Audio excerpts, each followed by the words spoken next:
This is a swarm that I caught landing in a tree out front of my house here.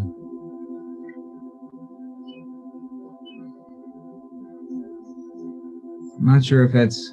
I think that's actual speed. Kind of looks fast.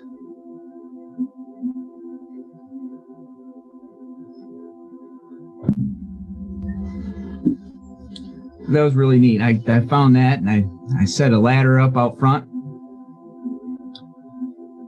And I set my camera or on my phone out there. And leaned it on there and waited till they all showed up. Then I put them in a box.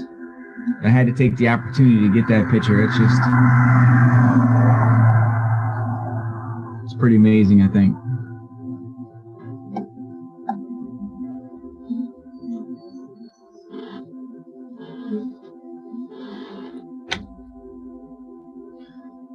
All right. I'm Bill Kaufman. Hey, Bill. Bill. Good evening. This is What a wine.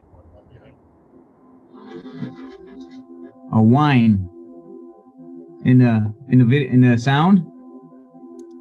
Sounds like some kind of background music almost, or a background sound to the video. Yeah. Now it's gone. It's gone. No, I Now still it's hear back. it. I can No, still it's hear back. All right, I'm gonna try one thing here. I don't know. It's kind of a cool spacey sound. It's not bad for swarming. Yeah, the video's gone now, so it should be gone. Nope, Let's still see. playing. Still playing. The video's still playing? No, the music. Music.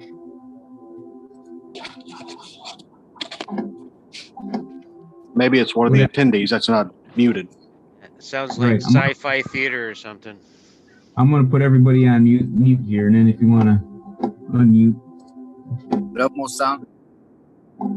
there we go. Now everybody's on mute. Hopefully it's gone. It's still there.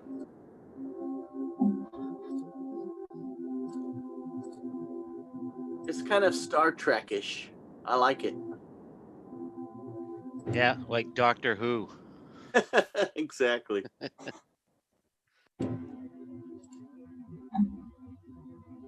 Well, I don't know what to do about it. We're just gonna move on. Hopefully we can talk over it and you can hear over whatever it is, because I don't hear it. So I don't know. Yeah, you can hear you fine over it, so. Good. Very good. All right. Honeybee swarms. Swarm traps. The idea is we want to catch some bees, right? Let me get back to my PowerPoint. See what we get. Oh, this is my beekeeper school that I want to build here, my beekeeping facility. I've talked about it in the past, and you should be able to see the link on my screen. Yeah, cnybeekeeperschool.com. Beyond this here, we've got, I just received this here from the site planner. This is what it's going to look like. We have a playground and a parking lot and some ponds and whatnot. The main thing here with this is there's going to be a pond between my, you can see, let me see, where's my hand? Yeah, this pond here is going to be between the bees, which are going to be way up there, and the neighbor's pool, which is right there. So hopefully they go to this, they see this water before they see that water. That's key right there.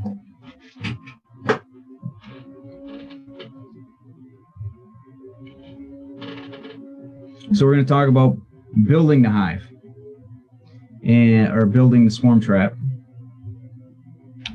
placing the swarm trap, baiting the swarm trap, and finally transferring the bees from the swarm trap to a hive.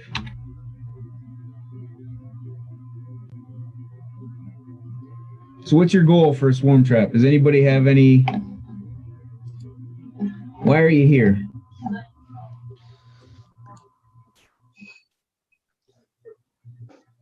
All the above. Stop spending money on nukes.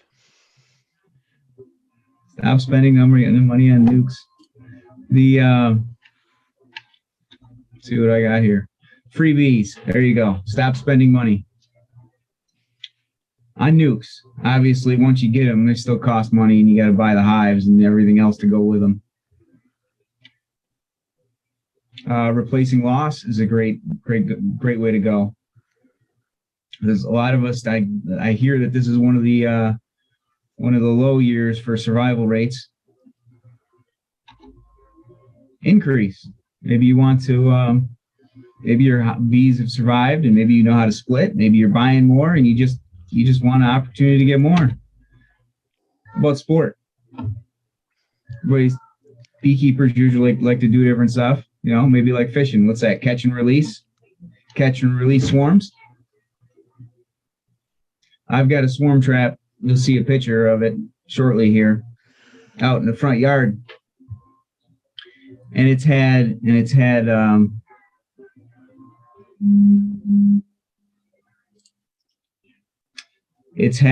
bees in it for several years now, and I've never taken it down. Although this fall, it fell down out of the tree and took a pretty good tumble. So I don't know if they've made it through that.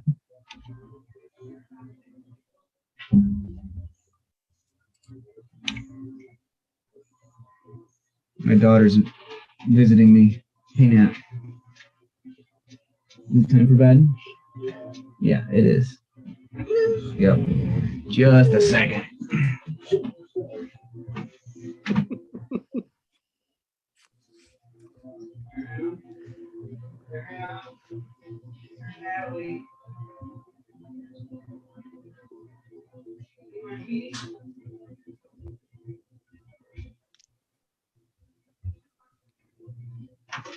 Sorry about that.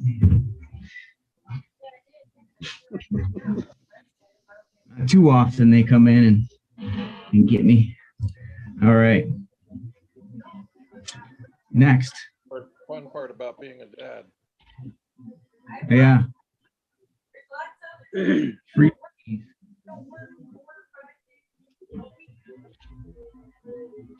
Oh, that's where I was. There's another reason you want a swarm trap, to keep your own bees. If we don't stay on top of them, and this happens to me because I have so many hives that I just can't stay on top of them. And with the kids, they take a lot of time, so I can't always be with the bees and do what I need to prevent swarming.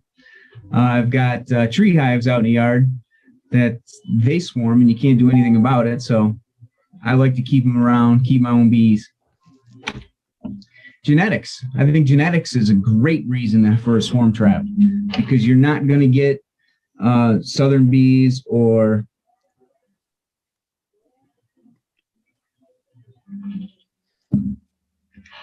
something else.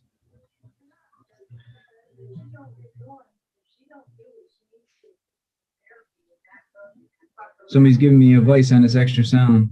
Yeah, we did. Oh, okay.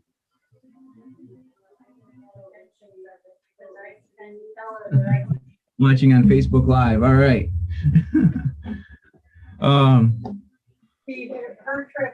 Genetics is a great reason. You don't get southern bees. You don't get bees that have been overbred, like a puppy mill, different things like that. You get the survivability, the surviving bees that lasted the winter in your area, because those are the bees that swarm. The bees that swarm are the ones that were established the year before, made the winter, and then were able to produce enough bees, reproduce enough to reproduce their colony, split their colony and swarm. So those are great bees. You know they've got good genetics because that they're already doing their thing. There's a couple pictures of some swarms. This was a great spot. I went to this spot several times because there is a brick building. It's a commercial spot, and I've talked to the owners of the building, and they don't want to do anything about it. I don't know why, but every year I get to go there and collect a swarm. It's a premium spot to set up a swarm trap. There's another one. This one was high up in a tree. Some of them are difficult to get. This one was very easy. You walk up to it, take a nuke box, kind of close it up like a clamshell, and then just snip the top, and they were in there. It took me a couple of seconds. That was awesome.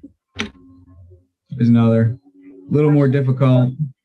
This is what you want to avoid. You don't want to have to go and collect these things. This one here took, I don't know, maybe 45 minutes to collect, just because it's, in the grapevines and the fence and everything else. This one took a little while inside a pallet.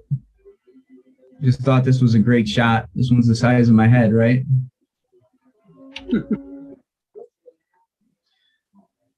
So building a swarm trap. A few days ago, I did a video and I posted it on YouTube, and I think I put a link on Facebook. A bunch of people watched it. I don't know if everybody watched it all the way through. What it was a just from scratch building a swarm trap. This is the one that's in the tree in the front yard, by the way. It's what I did was I started with nothing, with no plans or anything, and I measured a frame, and I did all the calculations on a chalkboard. Then about halfway through, after I did all the calculations, I cut the parts out and put the thing together. I've got it behind me. We'll look at it in a second. There's that picture again.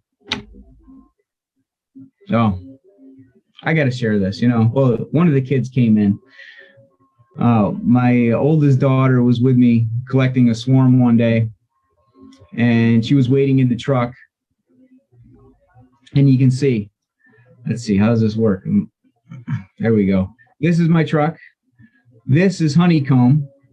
That up there is bees. This is, I love bees so much. And then we got some bees. And then that's a picture of me. And you can see, I said, Charlie is my daughter. Why do I have a frowny face? It says at the top, I love bees so much. Why would I be a frowny face? She says, well, you had bees in your hair and you weren't happy.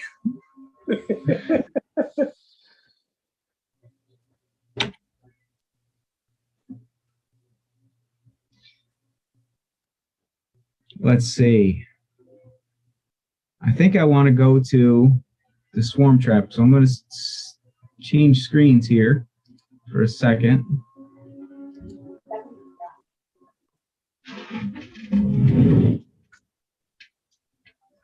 Yeah.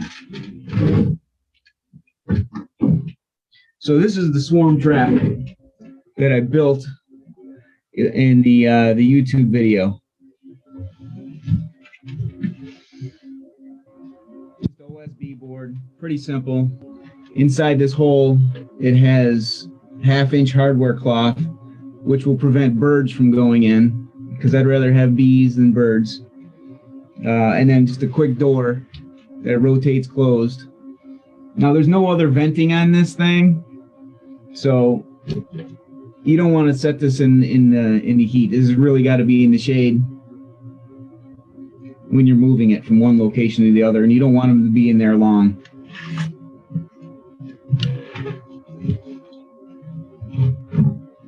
But the important part about it that I've got to share, well, there's a couple things.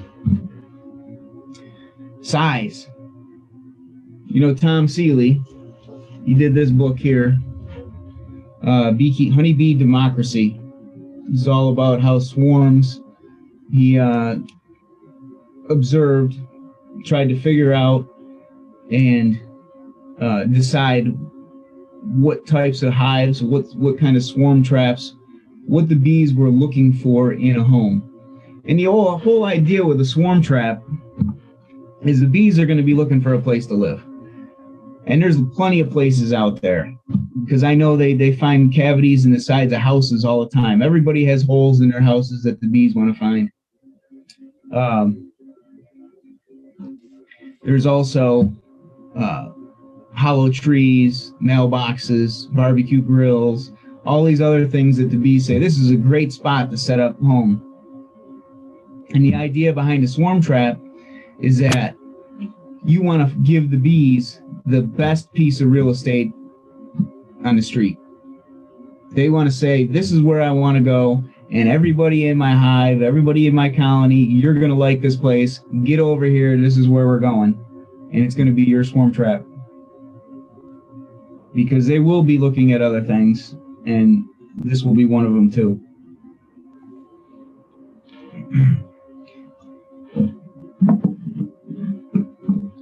So I've got this one set up. It takes a medium and a medium, and it's six wide. Works out to be about 10 liters, which is what Tom Seeley recommends in his book. He tried a bunch of different sizes. He tried a bunch of different things. He says holes, they don't mind holes. So I put drainage holes in the bottom in each corner. That way, if the hive tips in any, or swarm trap tips in any direction and it gets water in it, one of these corners will let the water out. Bees like a dry place to live, just like everybody else, right? But so I've got frame rest in here, and it goes like this. I can turn it sideways and drop it down, and I got frame rest on the bottom too. So it'll take a couple mediums, and it'll take a couple, and it'll also take deeps. You put deeps in there, they go to about right here, and you have a big open space, which is really important in a swarm trap. Bees want space to build. Bees are primed and ready to go to build comb. They fuel up on their way out of the hive. They are all primed to make wax. If you've ever caught a swarm, and then when that's been hanging in a tree for a little while, you take the swarm down, take a look at the tree or wherever you're pulling it from, you're going to see little bits of white wax all over it. As soon as they land, they start putting down wax. And that's how open air hives end up. They can't find a good spot to go, and they end up just keep building comb until the queen lays, and then they get stuck there.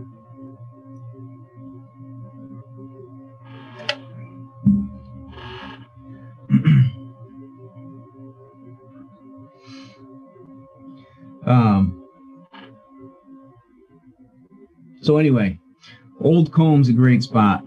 You put old comb in there, but you don't want to fill the whole swarm, the whole swarm box, the whole swarm trap with comb, because they'll say there's not enough space in here to build. You really got to have that empty space. Hey, Bill. Yep. I was watching a video that somebody said that leveling them is important depending on what you're putting in for frames. Like if you're putting empty frames with, like say you put one frame of comb in and then some frames with starter strips, and you're not going to be back for a little while, that if it's not level and they start building off starter strips and that hive is tilted one way or the other, your combs are going to be out hanging crooked in there. That's right. Yeah. They build with gravity. They also build on the compass needle too. So we'll talk about that in a minute. Yeah, Let me get back to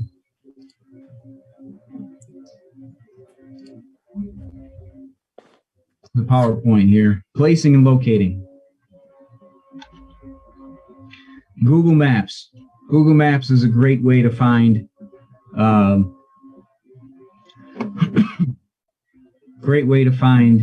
bees, or great way to find locations. When bees are looking for a place to live, the way bees fly out is the contours of the land. They'll follow a trail. They'll follow, like the edge of a tree line, edge of a field. They'll go on power lines, different things like that. Any place where they got a clear path where they can see and where they've got landmarks. So Google Maps is an excellent resource. And I want to just take and show you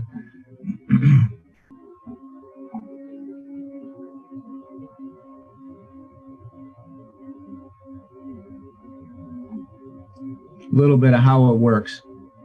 So you can see this is New York State. We can go down here. Let's go between here. Finger Lakes National Forest. We'll just check that out. I know down here in this area. You click on, if you go up to these three lines up in the top left corner and click on terrain, it will bring up a topographical style map. And if you zoom in on your location, wherever you are, you can see, like this little peninsula here, bees will not typically go over that. They'll kind of go around it to find out what's there, maybe to the point of it where they can look out and kind of get a good path to the different resources in the area.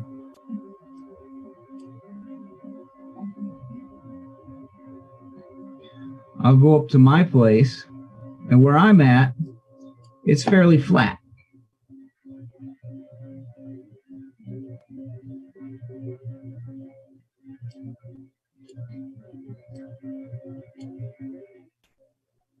So you can see when I zoom in, there's no topographical type stuff. So here's the next thing with Google Maps, which is really great.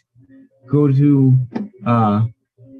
bottom left is the satellite image, and then over here to the right, there's a little globe right on the bottom. You click on the globe, it goes to a 3D mode. I forget how it works. There it is. You hold the control button and you get a pretty awesome view. So instead of seeing the topographical type things, you can see the tree lines.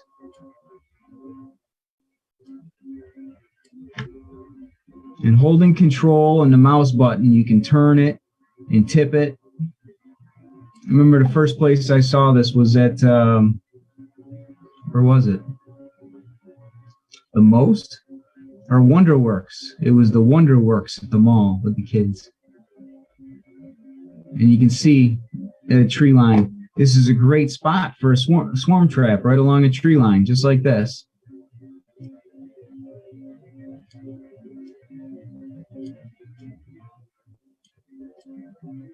You come over here to this neighborhood,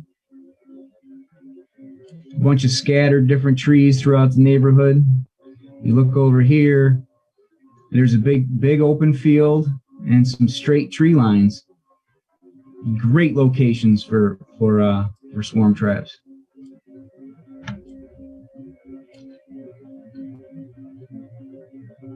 But it's just amazing, the technology that we have available to us to make it work.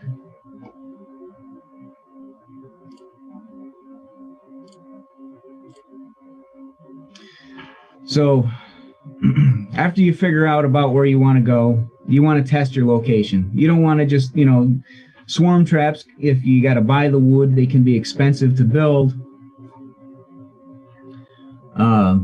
They might not all work. You want to increase your chances of catching bees. The thing is, you're not going to catch bees if there are no bees in the area. So you want to make sure there's bees in the area. And the way to do that is to take and bait for them. You want to take maybe some sugar water with maybe a little bit of lemongrass oil or something in it, or a couple drops of Honeybee Healthy, and put it in some water and some sugar water. And I just use a water bottle, the cheap plastic water bottles, or a soda bottle or a pop bottle or whatever else.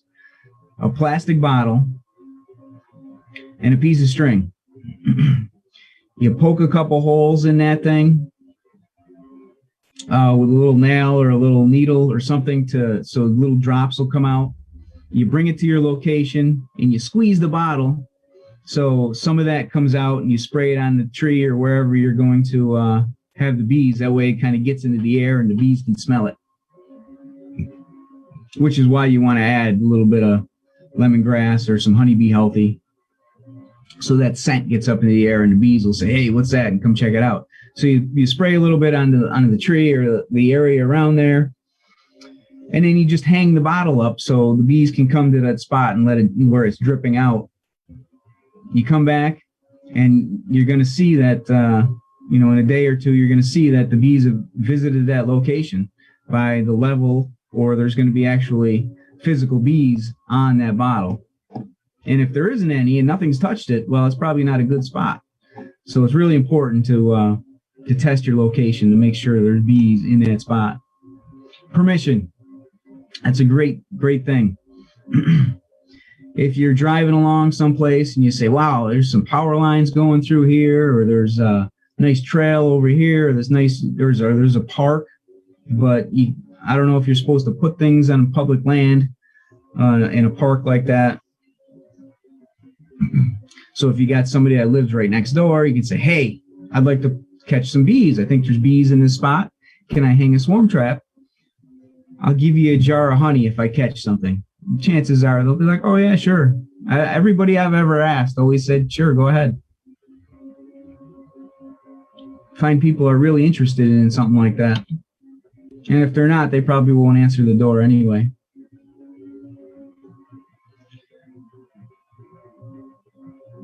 Bees, honeybees, insects, animals.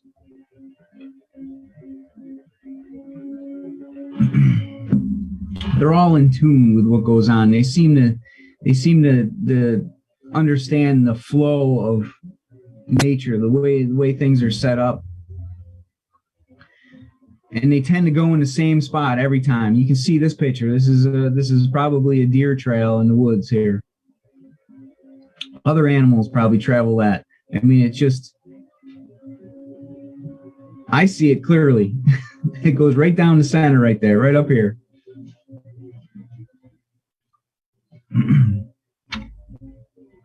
Here's another one. Great spot for swarm traps is a deer stand, a ladder with a platform. Just put it right up there. The reason being is deer hunters usually know how to find deer, and they find deer like this here. They'll see some sign, they'll see a trail, they'll see something that indicates that the animals are in the area. And if they sit in that stand, they know eventually one's going to walk by because they see the sign that they've already gone through.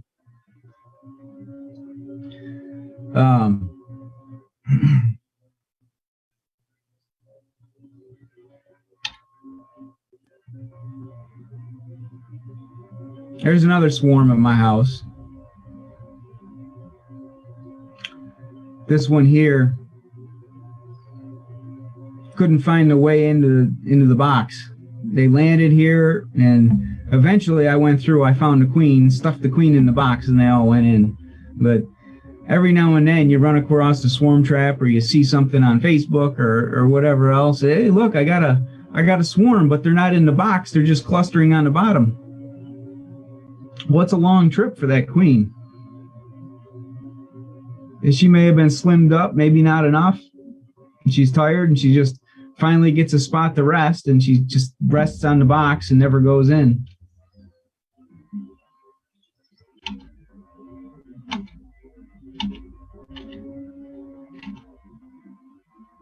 All right.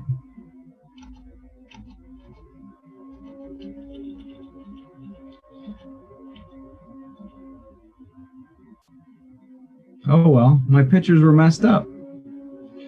I'm missing a section on my slideshow here.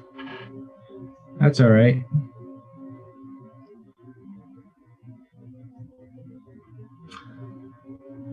So, dowsing. Who knows what dowsing is? Anybody ever try it? I remember the first time I saw dowsing. I was at my parents' house and the neighbor was having something done, so they had to mark the ground for electrical and water and whatever else that was buried under the ground. I watched this guy come over. He pulls a little one of them flags up. You know, they got those little flags that indicate stuff. It's like blue for water, or yellow for electric, or white for your dog's invisible fence. Just a little stick of metal with a plastic flag on. He picks one of them up, rips the flag off, bends it, and starts going like this with the thing. And he pulls a spray paint out and starts marking the ground. I said, wait a minute, you are from the water company. What are you doing? I had to walk over there and ask him. And he showed me. He's like, this is how it works. And I tried it out. And sure enough, it worked. It was truly amazing thing. It was a real eye opener. He said, I thought this was witchcraft, you know?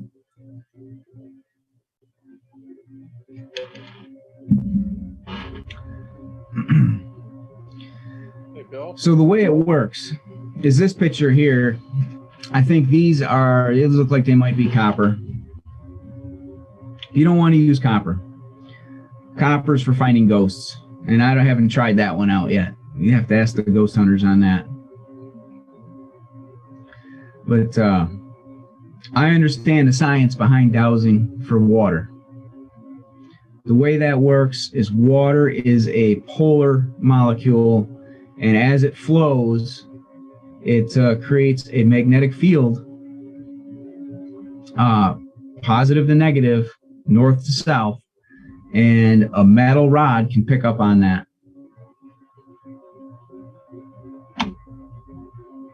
Everybody knows how a magnet works. Lines are formed around as a magnetic field. If you ever taken metal shavings, usually done in elementary school, you take a piece of paper, you put the metal shavings across it, you put the magnet underneath, and it creates that beautiful pattern right there. It's a little bit better picture. You can see the magnet and how it is. The planet Earth, has a magnetic field. It has these lines like this throughout it. It's not as simple as this. It's not just a beautiful, globe of magnetic field. The magnetic field changes significantly everywhere. If there's copper under the ground, if there's iron ore under the ground, if there's other elements, if there's water under the ground, if you come close to power lines overhead, all of these things can have an effect on the magnetic field of the planet, of the direct area, the local area that you're in. Honeybees actually have, I think it's iron ferrite in their head, or someplace that creates, or that can pick up on the magnetic field, just like a homing pigeon. They can feel the different things, the directions, and understand north and south, or whatever the bees think it is. They can pick up direction from the magnetic fields, and they enjoy living on top of the strongest direct field they can. That way, when they fly out, they can say, "Oh, here we are. Here's my field. Just follow the field all the way home." So, all that based on trying to set up a swarm trap. And also, I recommend, just a side note, when you're setting up your hives, do the same thing when you're setting up your hives. Is to douse the location. Now here's the best way to get decent dowsing rods. Coat hanger. Take a coat hanger, cut it, bend it, and I've got a couple here. Let me go back to another picture here. So here are these. I don't know how well you can see them. Oh, not too bad. Let me turn this light on.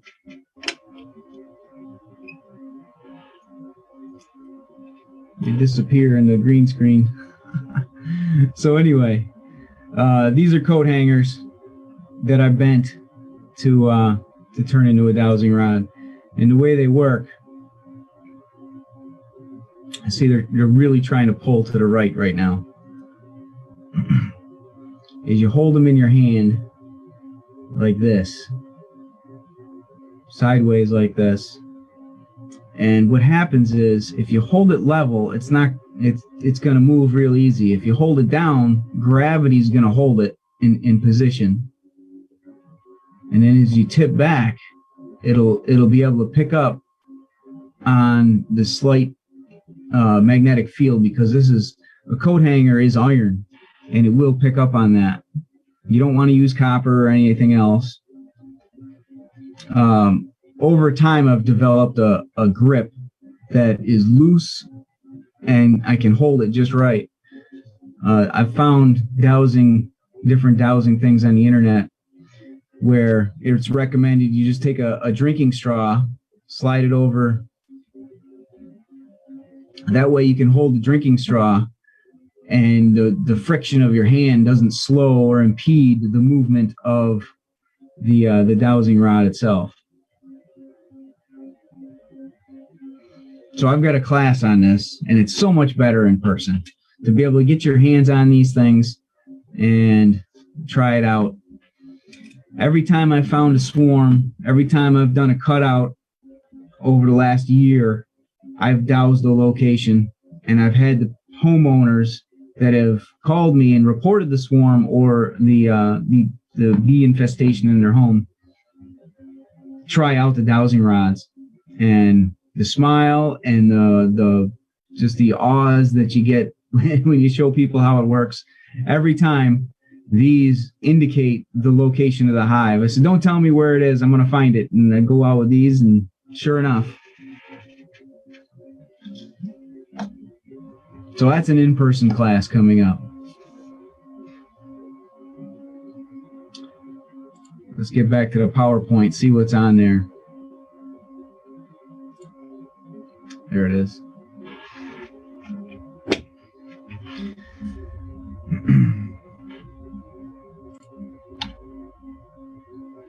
So another point with the compass of the bees, bring out your compass. It's important to set it up. When you're setting up your trap, if you've got frames in there, you want your frame to be north-south.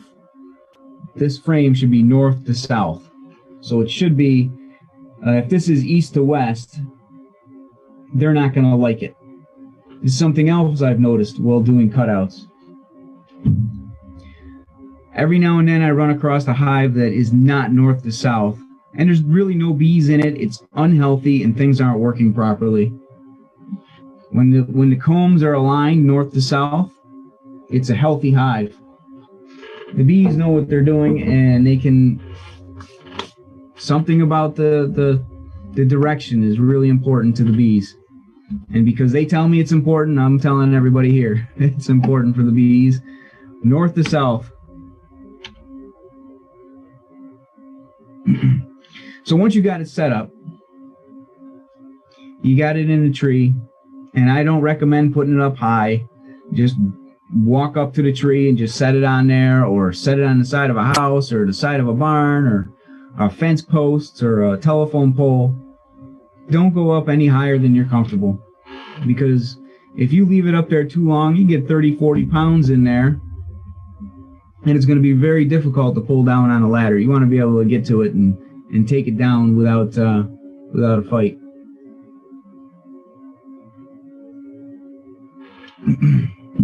Baiting a hive. We already talked about old brood comb. Old brood comb has a smell to it. Bees also recognize, along with the magnetic thing, that, honeybees have set up here before. They must have already recognized that this was a good spot, and they established a hive here. This must still be a good spot. We're going to move in. So they look for that. They look for that smell, and they find the old comb. It's awesome. Now again, brood comb. If you don't have brood comb, you can just use clean white comb. That's what this is. This was from a honey super. It's better than nothing. And again, you don't want to fill the whole thing up with it because bees need a space to build. They want extra room to make comb. Lemongrass oil. This is one of this was the second thing I tried. I didn't try old brood comb because I never had any in the beginning when I first started keeping bees. But lemongrass oil was the second thing I tried. And what did I do? I got some cotton swabs and got them nice and soaking wet with lemongrass oil and put them in there. And oh, it smelled great to me. You know, I was like, that smells good. The bees will definitely find this. I never caught a thing. I realized that what I was doing was I was overwhelming the cavity with the smell, and it was just too much for the bees. They're little and they're sensitive. They don't want to smell all that. They want to be able to communicate and smell other things above the lemongrass oil. They want to be able to saturate the cavity with their own scent. They don't want to have to try to overcome something else. If it's just too strong, they don't want to do it. So if you're using lemongrass oil, put it on the outside of the colony, outside of the hive. Put it around the opening.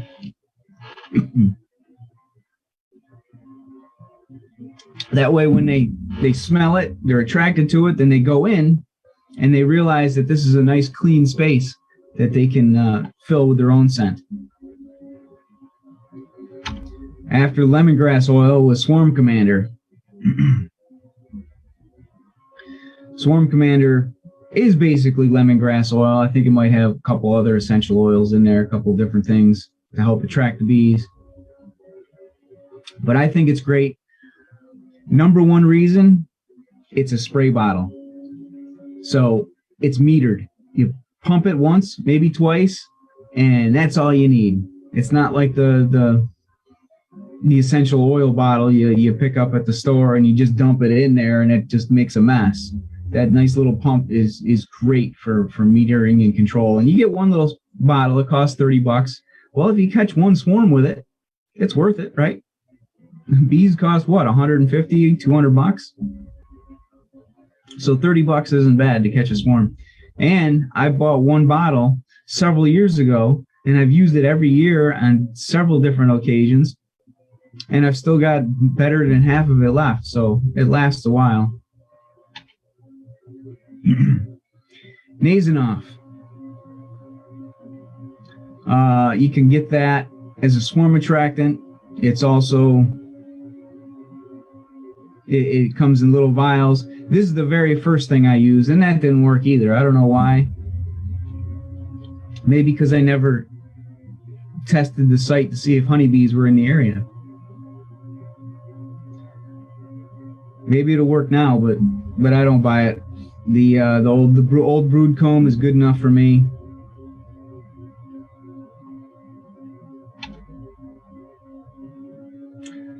And I think this is the last thing. Transferring the colony. Now I talked about how to build it, and I recommend putting frames in there. If you don't put frames in there, they'll make comb. They'll build, the top. They'll just hang the comb down from the cover, and you'll end up having to cut it out and get rubber bands and messing with the comb and interfering with everything.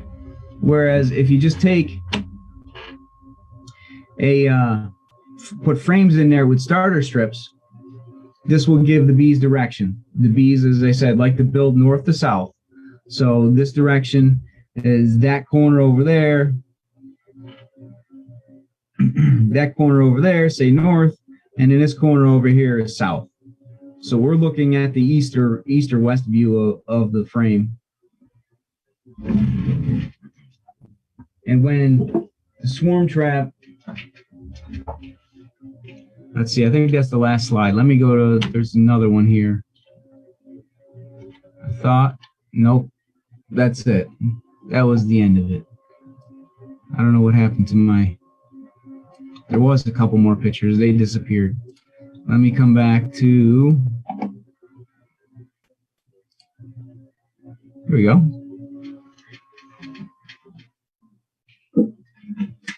So when I build this swarm trap, the frames go in here like this. Okay. And so this long way is north to south. So this would be this short side is your southern exposure. This would be your northern exposure. And then your entrance is going to be, I would put it on the east side so the sun hits it first. So when the sun comes up on the east, that's where you want your entrance to be.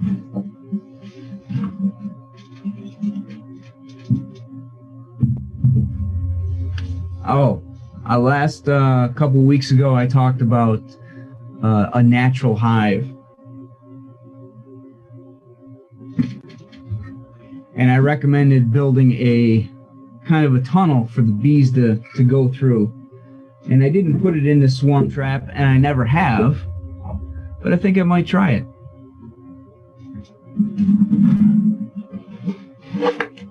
So if this hole is on the east side, and that's south, or maybe this way is south. I think towards me is south. I should have a compass to do this. If I put this little tunnel on here, suddenly the entrance is now facing south, which is recommended by so many people, is to have a southern facing entrance. So this with a little tunnel on here to just to turn the entrance sideways, and it doesn't have to be this long, it can be shorter. But just to turn the entrance sideways and have it come in the side of the comb, and also have your frames north and south. I think that might be a good idea. That's just a theory.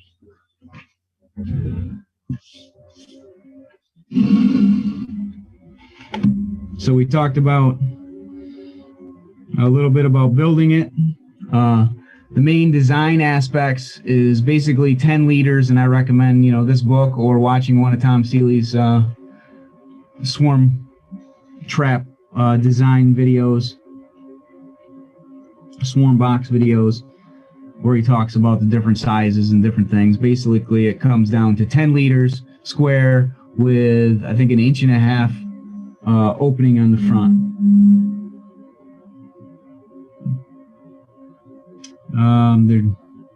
We talked about why we want to do it. We talked about finding a location. We talked about dowsing. We talked about baiting, and a little bit about transfer. So a little bit about transfer was, so we've got frames in this box. When we bring it home, we take the frames out and we put them into our hive. Very simple. So you really want to have frames in there, and you want to put frames with starter strips. Otherwise, and the idea between north and south is that way and it was mentioned a little while ago, so make sure your swarm trap is level. That way they don't build sideways through 2 or 3 different frames and make a brick to pull out.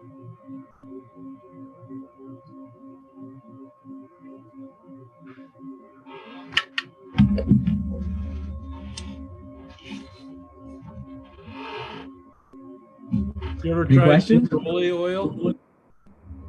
Say again? Do you use neroli oil? I don't know what that is. It mimics pheromone pretty closely, I understand. I'm new to it also. What's it called? Can you spell it? Neroli.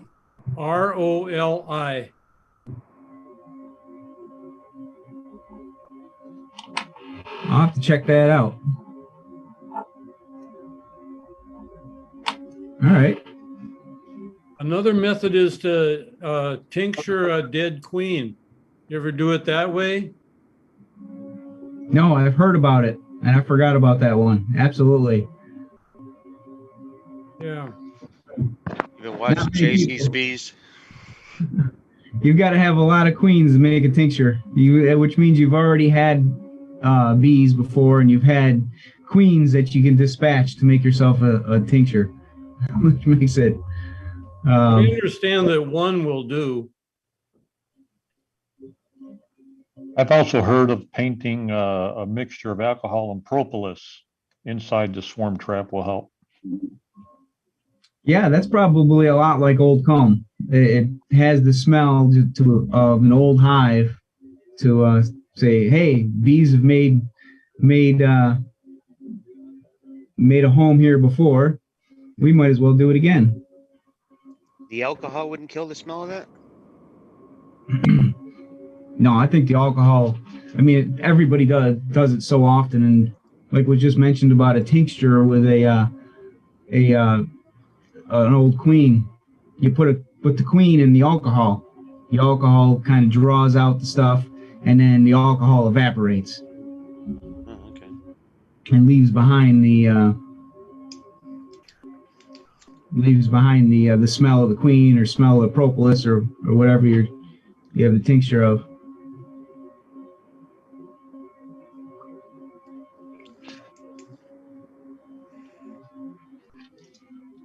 Yeah, there was a comment asking about that, the tincture with old queens. It seems like it should work. I've heard about it. I've never tried it. I've collected a couple queens to do it, and I've never done it. But lemongrass oil basically mimics the part of the queen pheromones, the queen mandibular pheromone that the bees like to follow. I think the queen pheromone is made up of, it maybe 6 to 8 different items, and lemongrass oil lemongrass oil has 6 to 8 chemicals in it that match the 6 to 8 of the queen pheromones, something like that. It's very close. Matter of fact, when I do presentations to kids and school groups and things, I bring a bottle of lemongrass oil and I say, this is what bees really like. This is what the queen bee smells like, and this is what they follow.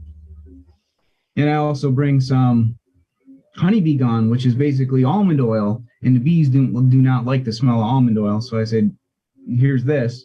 And then I've got some banana candies I bring, and I say, this is the smell of the sting. So I mean, it's great that we are able to smell the different things that the bees can smell.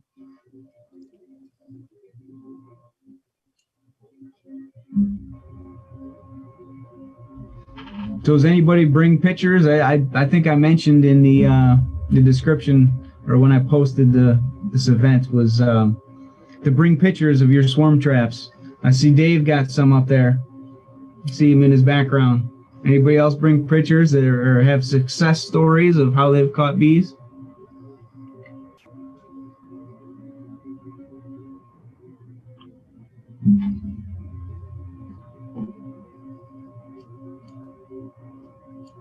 I'm a fan of the deer hunter stands too.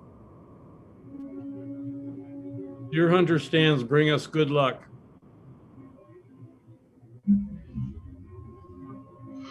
Right, and that's why, is because the hunters know where the natural paths that the deer take, and the deer and all animals kind of have that sense of where the natural the energy is in the planet, and they follow it. It's like I said, it sounds like witchcraft, but you know what? There's bigger things in this world that we'll never understand, and I think that's part of it. I don't really understand it, but it just makes sense when you look at all the evidence.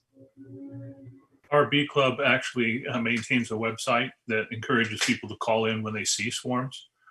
So as a result of which, if you're a member of the club and somebody's been doing this for a few years, we'll hook you up with somebody who's new, so you can go out and collect a swarm that way.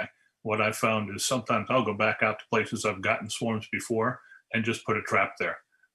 probably 50% of the time, you're going to get something. Not always bees. Sometimes wasps show up, but generally you end up with the bees, and it works out pretty good. It's as you were saying, they seem to like similar places. I've also been lucky enough to have them voluntarily show up about 12 feet away from my apiary and just hang out in a tree, 10 feet overhead. So it's just easy to take a big garbage can, pop it up underneath it, and put all the girls into an open hive, and off they go. So I've had a mix of success. Yeah, that's part of another question in the chat here.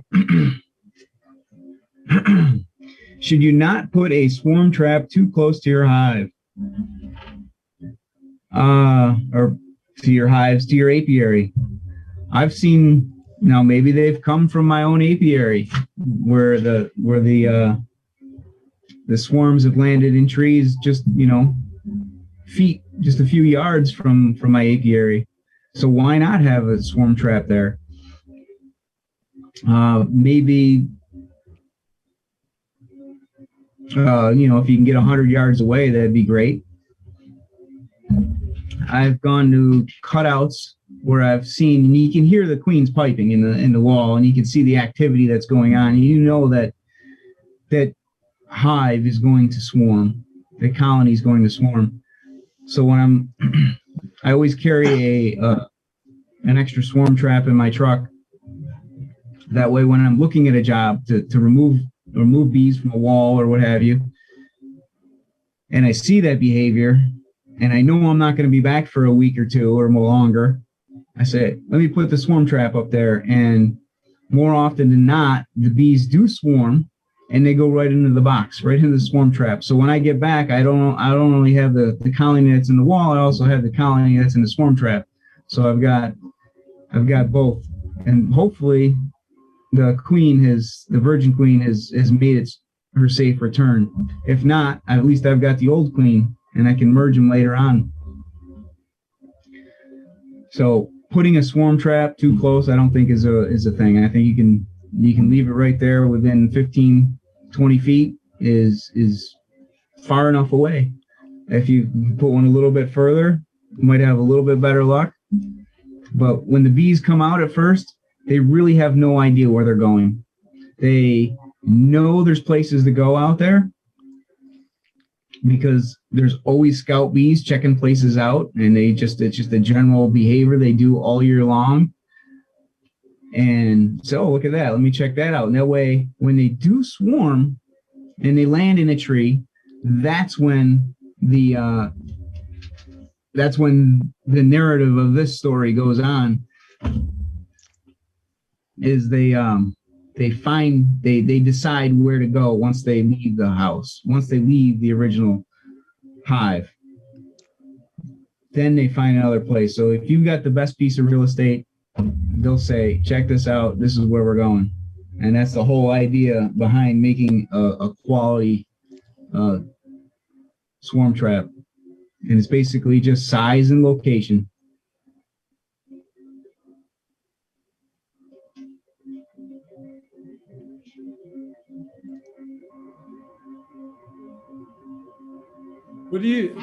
Hey, Bill, I have a question. Yep. Do you think it's a good practice to requeen the swarms in their first season? No, I don't. Mainly because I like to see bees for genetics. I like to see what they're going to do.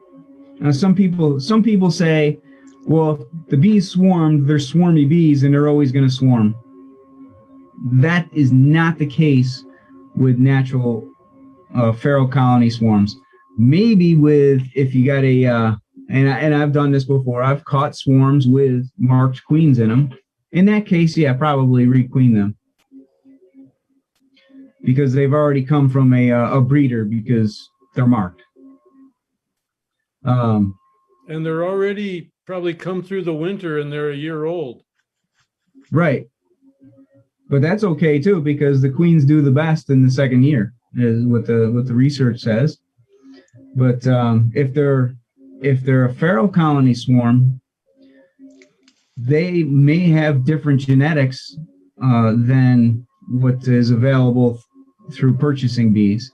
And that's what I like. I like catching swarms. I like bringing home cutouts because they are not the same bees that are generally available when you go out to buy nukes and queens and packages from commercial producers. Yeah. Yeah, I think they're good genetics too. It's a good good advantage for us.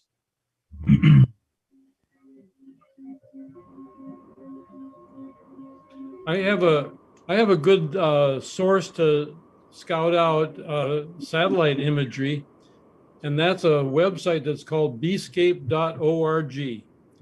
And it comes with some very nice imagery and a great concept to evaluate apiary locations. I think you could extend it into locating swarm trap locations.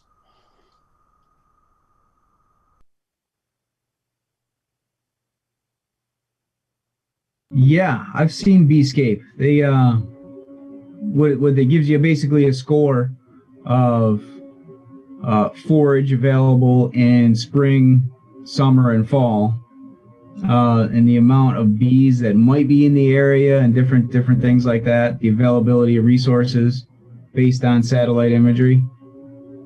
Yep, they evaluate the nesting sites also, and they evaluate the chemical exposure of the area.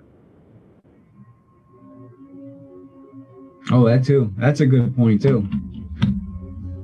That's more based, I think the chemical exposure is more for locating an apiary. I wouldn't want to put an apiary where there's a lot of pesticide use or neonicotinoid use, different things like that. Right. Do you think it has an impact on swarming? I don't know. I do know they show that it has impact on the life of the bees in general. I know a lot of the pesticides and things might not kill a colony of bees, but what it does is limit their it reduces their lifespan so that the bees that would normally forage for several weeks might only forage for a few days before they die, and you'll never get a buildup of honey. You'll never get a buildup of good brood or enough to overwinter. So if you've got a lot of pesticide use in the area, your bees may never produce enough to survive the winter. And in any case, they probably won't produce enough excess honey to collect. So you really want bees that have not been exposed to pesticides in any form, really, which is kind of hard to do because it is everywhere now. Well, it's everywhere in varying degrees, and I agree with you, but I also see some ag chemicals will really change the environment, completely turning a farm field brown sometimes, and I wonder if bees avoid places like that. I don't know. When you talk about chemical use too, that made me think of like ChemLawn. You go in these neighborhoods and they've got the little signs, the lawn has just been treated, and it's beautiful. It's green, it's emerald colored, it's solid, and it's perfectly groomed blades of grass. And then what happens in the summer when it's dry, it turns brown. In the fall, it turns brown because it's a single plant. If anybody asks me about what can I do for the bees, my main thing, my go-to is plant pollinator turf. You don't want just green grass. You want to have all the colors in there. You want your pinks and your yellows and your blues and your purples and a variety of plants in your yard. That way, when there is a drought too, you're still going to be green when your neighbor ChemLawn is going to be brown. When it turns brown in the fall, yours is still going to be green because there's a variety of plants that can change color or can adapt to each environmental stress. So you always have good green grass or green yard, and you also have little flowers in there and different things, not just for honeybees, but for all pollinators. And it's just, if anybody ever asks you, what can I do for the bees? What kind of flowers can I plant? Forget the flower garden. Do your pollinator yard. Do a pollinator turf. And there's plenty of things out there people have done research on to encourage different seed packages and mixes and things to plant in your yard. All low growing stuff too, so you can mow it just like you normally would. Maybe a little bit higher, but you sound like the voice of Mother Nature. Bees know best. Yeah, you sure do. That's my whole thing is I try to see what the bees want and try to encourage others to, put it in my practice and encourage others to put it in their practice too.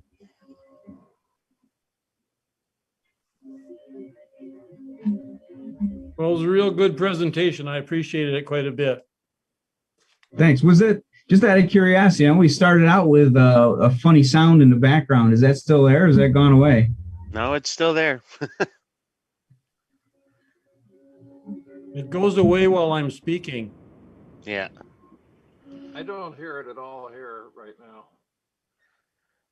now. So, John from Mid-York Beekeepers, I just want to let everybody know we're having a meeting tomorrow night. And in the chat, I put down the ID for the Yahoo, how to get on. So come on over. Plus, we're having a new beekeeper course, April 3rd. So go to our website and sign up there. And unfortunately, it's going to be Zoom just to keep everybody safe. But you can hear me speak and Mr. Lewis. And of course, you, Bill. So thank you. Very nice presentation tonight. Thanks. I just accidentally clicked on your link. I thought I was going to close the...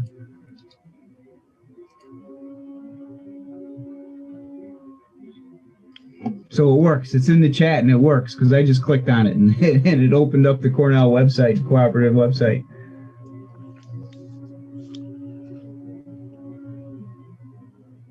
Sure, it works. Good job. Hey, Bill, this is Stu. A couple of questions. Do you always take the bees out of the swarm trap as soon as you figure out that they're in there? And do you always put them into a nuke or do you use other boxes?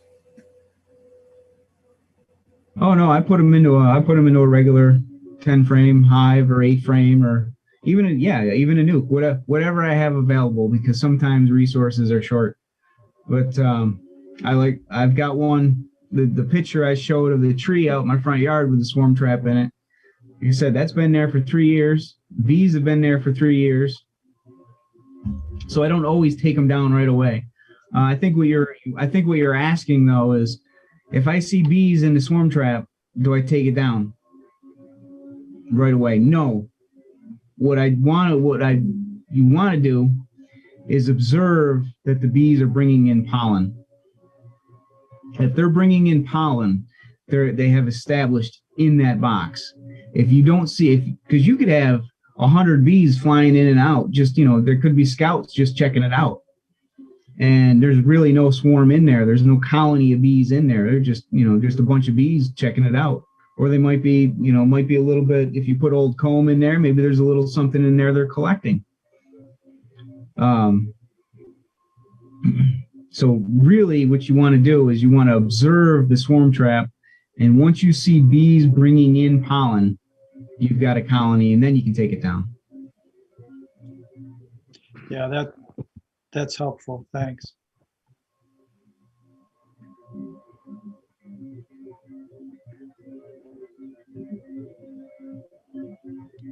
I read once that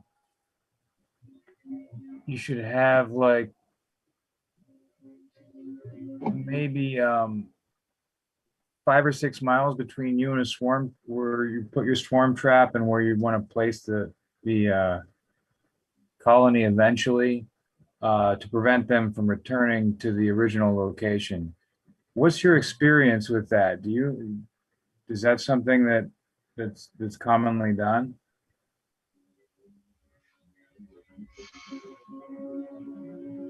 I've caught bees in a swarm trap, and I've moved 200 yards.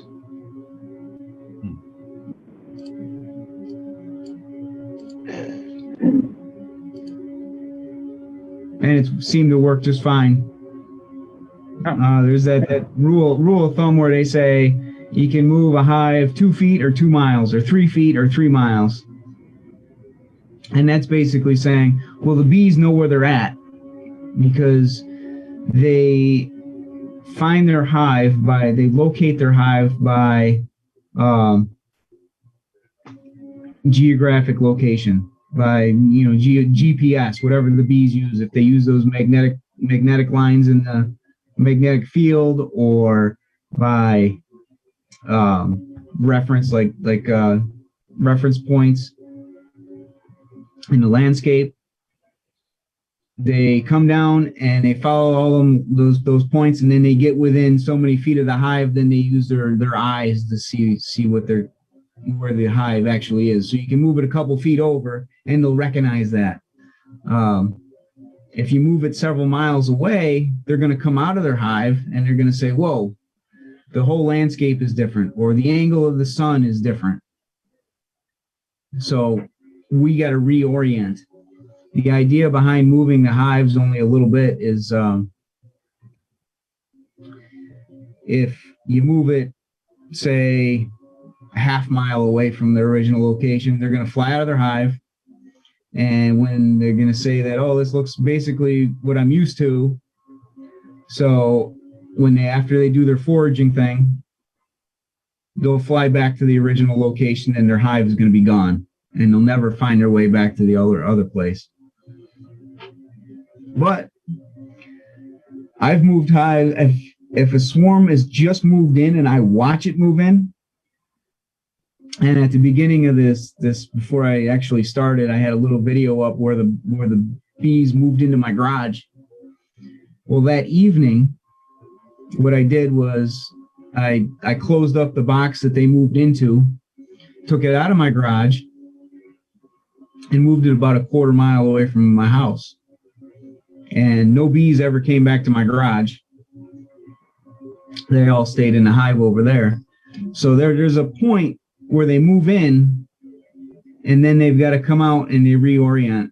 So if they're established in a swarm trap for several weeks, I'd say, then yeah, you want to move them away at least a mile or so.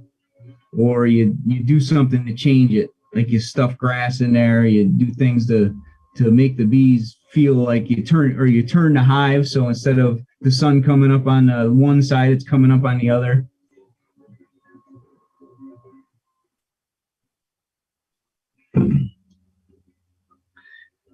Along that lines is a little trick I use when people want to come visit, and I get a group that wants to see inside a hive and do an inspection. I take a strong colony, and the day before, the afternoon or the evening before the people are coming out, I'll take the strong colony, I'll move it to a new spot, and then put a new empty hive with a little bit of brood in the old location. And what happens is all the foragers fly out of that hive, and they go back to the old location and go into the new box I provided for them. And I use that colony because there's no foragers in it, so there's no bees flying. It's all nurse bees, and there's a much less chance of nurse bees stinging than it would be if there was the foragers flying around. And there's a lot less anxiety in the group observing the hive. So if you ever got to do something like that, you can trick the bees into not wanting to be violent towards the onlookers. Thank you. Defensive, I would say. Defensive. Bees are defensive. They're not violent.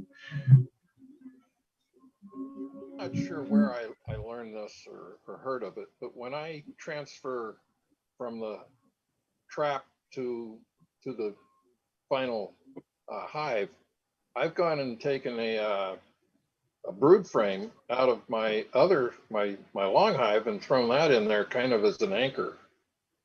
You heard of that? Say that again?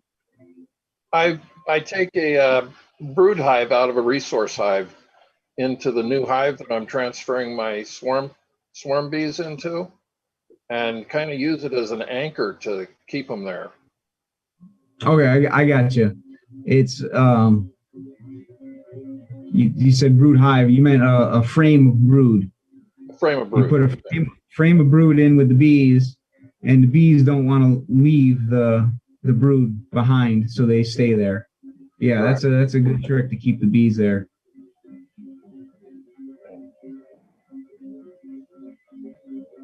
But then again, like the question asked earlier is, when do you move a hive? How long do you leave it in the swarm trap? And if you've got frames in there and you can transfer it easily and they're building comb on there, you don't have to worry about cross comb and different things happening in there.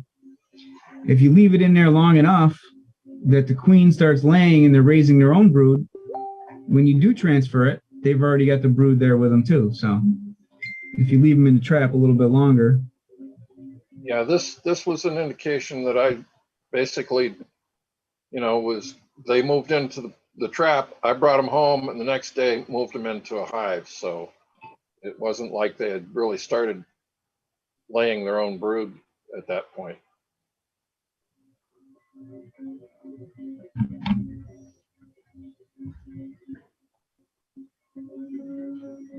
Yeah, there's a lot of different things that, a lot of different tricks that you've got to do with bees. Because if they move into a spot and they start getting messed with a lot, they'll leave. They'll say, wow, this is a great cavity. It smells nice. There's comb in here, but there's this beekeeper that keeps coming around and messing with us and keeps opening the lid and jostling the hive. We don't like that. We're out of here. So that's one of the things you don't want to do is you don't want to mess with a new colony. You want to leave it, let it sit there for a while. Once you get it in your yard, just put it there and let it sit there for a while. Another trick is to take a queen excluder and put it on the bottom of the hive, because if you're using a Langstroth, if you put the queen excluder on the bottom, all the bees have to come out, but the queen can't. So if they want to leave, they might leave and say, oh, wait a minute, the queen didn't leave. We'll go back in. Another one was, like you said, put a frame of brood in there. Because not all bees swarm, or not all bees stay. Some of them just say, hey, this seemed like a good spot, but nah, not really. I'm out of here. Let them go. Because it's going to be more of a fight to try to keep them to stay there. And don't worry about it, because, they probably would have lost them anyway. So catch some more bees.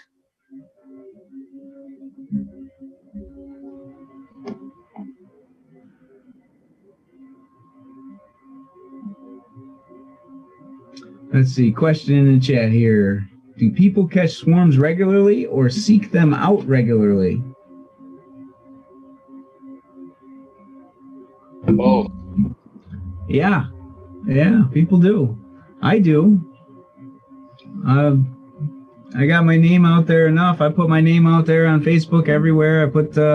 I got cards. I give people a card every place I go. I'm at the grocery store. I might start, bring up bees. I say, here's a card. Now you know a bee guy.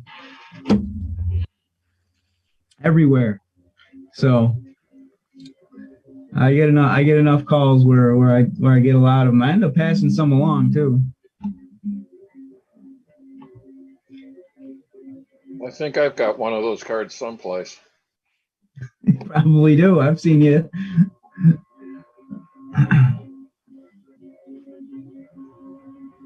See, I'm unsure I've ever seen a swarm in my entire life, but I also wasn't looking before.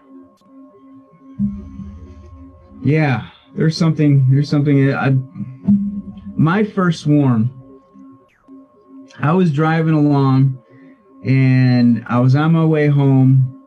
And so everything is just normal. You know, you see it. It's the same. You see the same. If something's out of place, you probably recognize it because it's just different than what you normally see on a daily basis.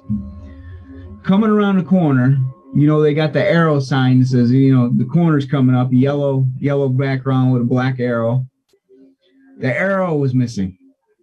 What is going on? Where's the arrow? And this was my second year of beekeeping. And I looked again, and that's a swarm of bees. Holy cow, there's bees, it's moving. And I stopped, and I wasn't prepared. Now is the time of year. This is the time of year I start talking about put a nuke box in your truck, keep your veil in there, keep a bottle of maybe some sugar water in a spray bottle, a bee brush, different things, a cardboard box, whatever. Be prepared to catch a swarm because when they're there, you got to be quick. But anyway, this swarm on the arrow sign, I was not prepared for. So I knocked on the door next door. I said, "You got a cardboard box?" So I got a cardboard box from the people next door. They thought I was nuts. And I probably was. Probably still am. And I went up and I scooped that. It was really easy. You know, it's just a flat sign. So we just scooped them all into the box, closed it up, and brought it home. That was my first swarm I ever caught. It was great. I got all stung up and everything. And I'm surprised they did it because I was deathly afraid of getting stung at that point in my life. But they're a lot of fun. If you can get out and do it. Oh, that was one of the videos that didn't show up. Let me see if I can find this video quick and share it. I'm going to have to put it into the PowerPoint because it won't play.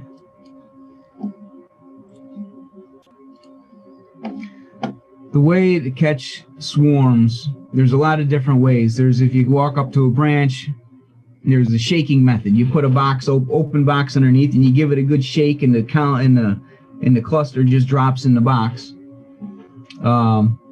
Another one I showed you was I could have put the box around it and then just clip the branch, and that worked. There's a bee vac method. You can vacuum up the colony. My favorite method is just giving them a box to go into. And what I use is, where is it?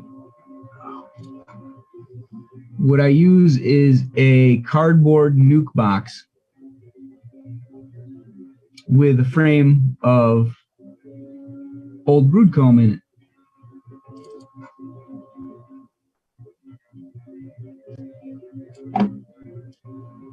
Okay, I'm to the folder. I just got to find the right video here. I think it's this one.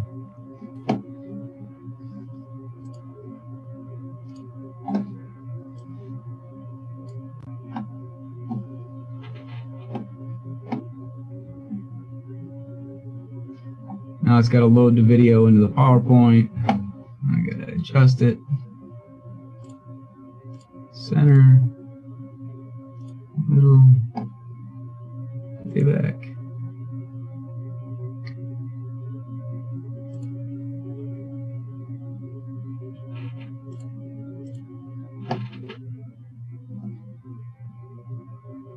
Slideshow.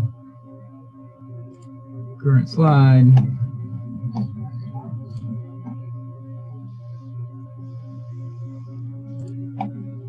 And I'll just do a screen share. This should work, right? Not that one, this one.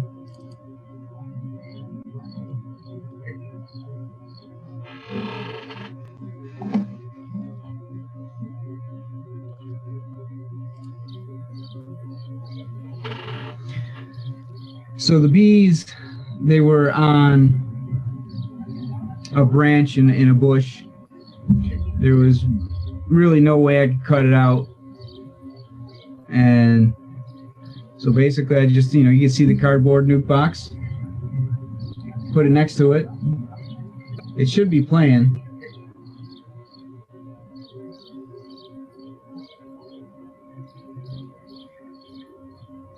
It's playing great on my screen, but the screen over there, it looks like it's all jumping around. But the bees they see an opening, they can smell what's going on in there, and they just they walk right in.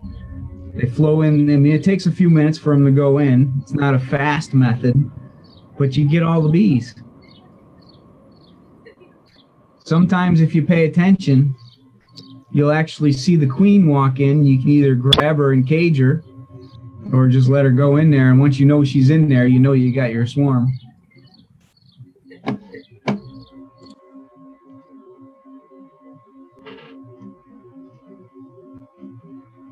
So that's a pretty neat thing to watch. And if you got onlookers too, be like, watch this. I'm the bee whisperer. I can make the bees go into this box. It's a pretty neat little trick.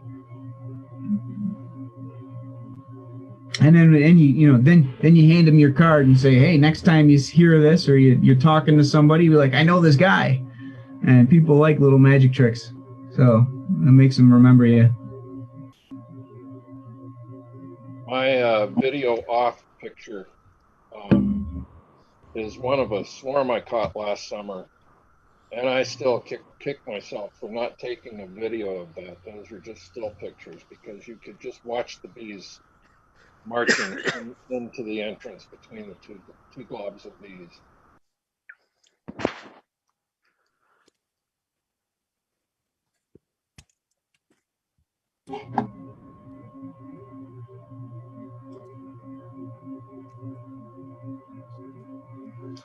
Oh, there's some more questions here in the chat, I'm sure.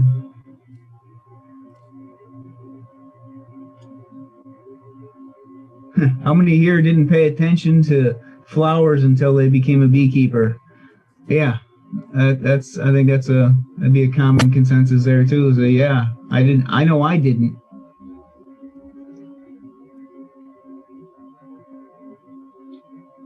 When does swarming usually occur? And looks like it was already answered. June 1st. Yeah, the first week of June. And usually I have this presentation I did all new. I've done ones in previous years, and I had a chart of the peak swarm times. There's one the first week of June, and I think the second week of August is the peak swarm times in central New York area. Oh, look, you said that too. Minor peak in August 1st.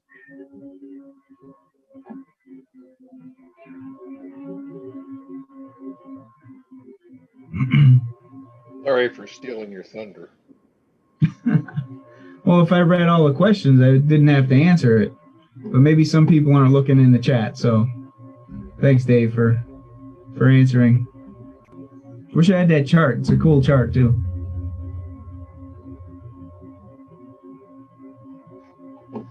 I've got a bunch of videos when swarms move in. It's one of those things where you can sit there and wait and watch it happen. I had one where, it's got the little hole there on the front of the box, and they land out here. It's a big cluster of bees around a hole, and they go in a circle, like flushing a toilet.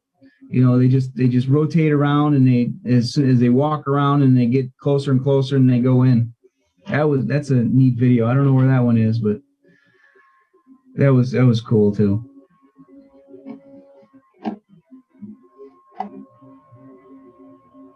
So anybody else got anything? Got general beekeeping questions or conversation or stories they want to share?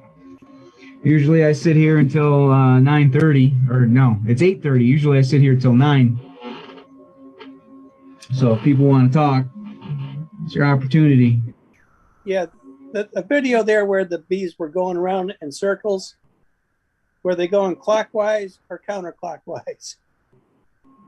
Counterclockwise. Okay. Pretty sure.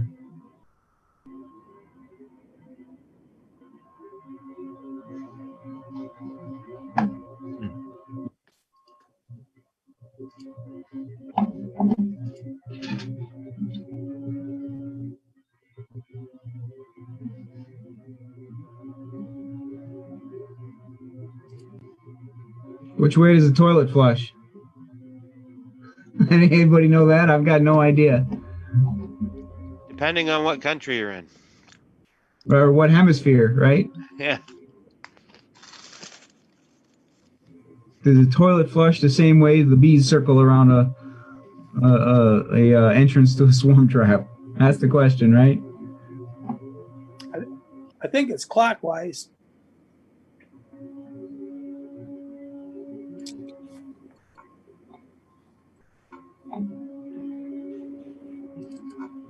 Of course, this is a stupid question, but when you do catch, if and when you do catch a swarm and then you want to bring it home, you're going to do an early morning thing or after dark, right?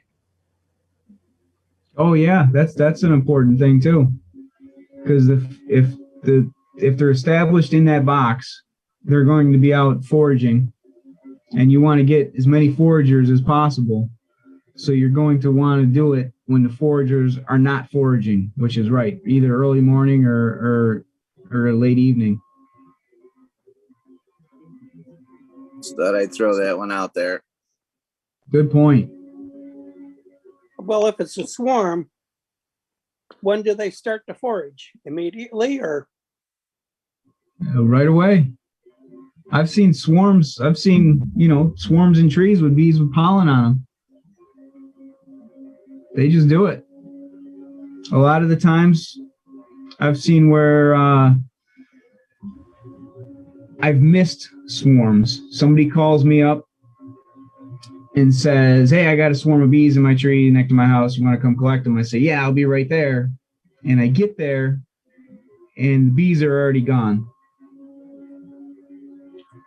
But there are bees still flying around a tree and coming back.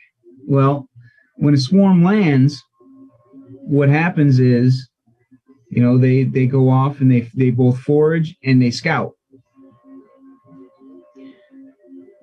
When the colony decides to pick up and go to the new location, they don't wait for all the foragers and scout bees to come back. They're just like, okay, the decision's made. For the ones that aren't here, too bad for them, and they just get up and go.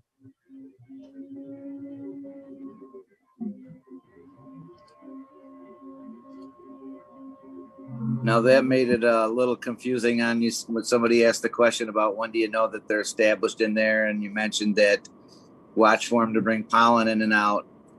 Now, if they're a fresh swarm going in and out of there and they've got pollen coming in and out of there, that could be a little confusing, right? Unless you open it up to see how long they've been in there. That's two different things. One was the swarm trap itself. If they're bringing in pollen,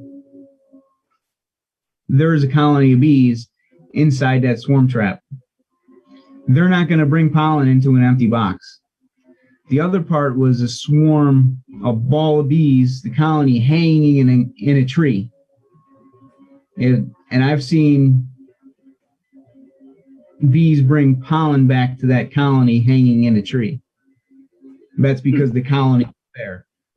If you see pollen going into a swarm trap, there's a colony of bees inside that swarm trap. Gotcha.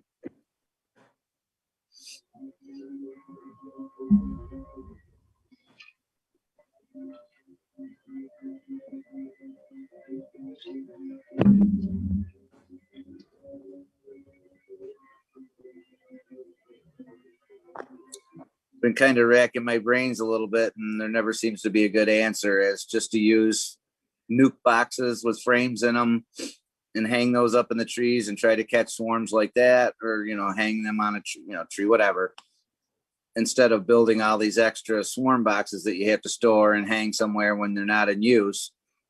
Compared to just using original equipment, then there's no fuss and no muss. If you catch something, you bring it back and you set it down in your apiary. But then I can see the point too, where you want the size that you're looking for. You don't want to be too heavy. You want the 10 liters, whatever you mentioned. So you want that extra space underneath the frames. So I've got the space to store them anyways, and I've got old plywood laying around, so I can make up quite a few of them, I guess. But just food for thought, and I didn't know where to drill the entrance is, depending on where you're going to hang the box, and should they be a south hole, a east hole, a west hole.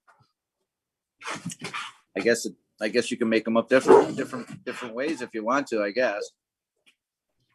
Right. The idea is to give them what the bees think is best for the bees. That's what Tom Seeley did in his Honeybee Democracy book. What the bees are attracted to more than anything else, which has become the 10-liter size.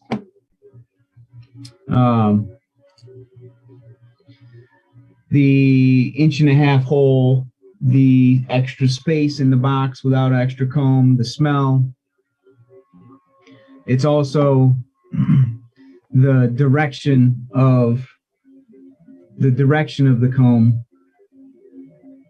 When you're using, you can use, and I've seen bees move into old equipment. You can hang a deep box from a tree. You can put it up on a platform. Things I would worry about is the thing falling apart. You want a swarm trap that's not going to fall apart when you're trying to move it. You want everything in there tight. You don't want combs that are loose in there. If you tip it accidentally, you don't want the combs to tip and snap off and break or whatever. Another idea too is theft. You don't want to put a hive body, a top, a bottom, and inner cover or whatever else, your frames in there, and have somebody say, "Oh, look, free bees or free hive. I'm going to take that." Right. Yeah, I don't have that book you mentioned at Tom Seeley's, but I have the Lives of Bees, and I just happened to look at in the index, and I do remember he did go over the liter sizes that were ideal that you should make, and he does not a lot in this book, but he did touch on swarm traps and bait traps in this a little bit, so I'll probably reread those sections again.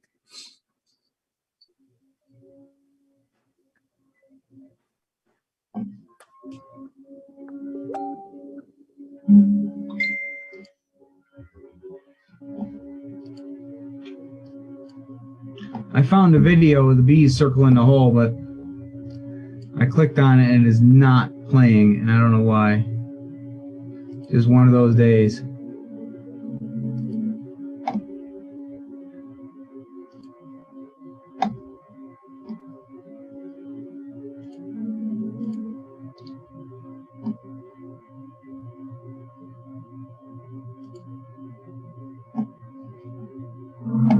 There we go.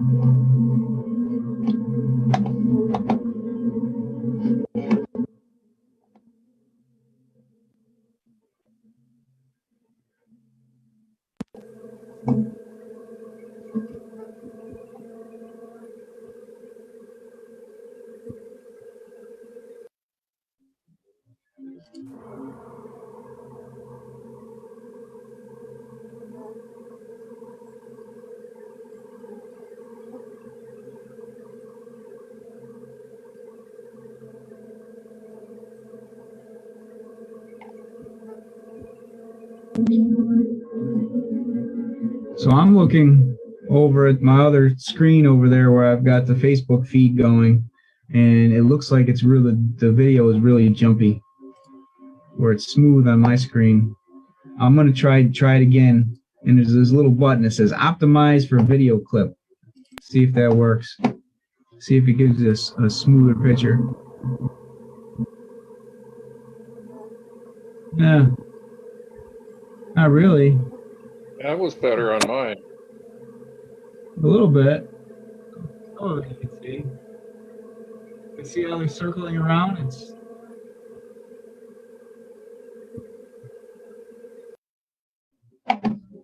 just a short clip there. That's all I had.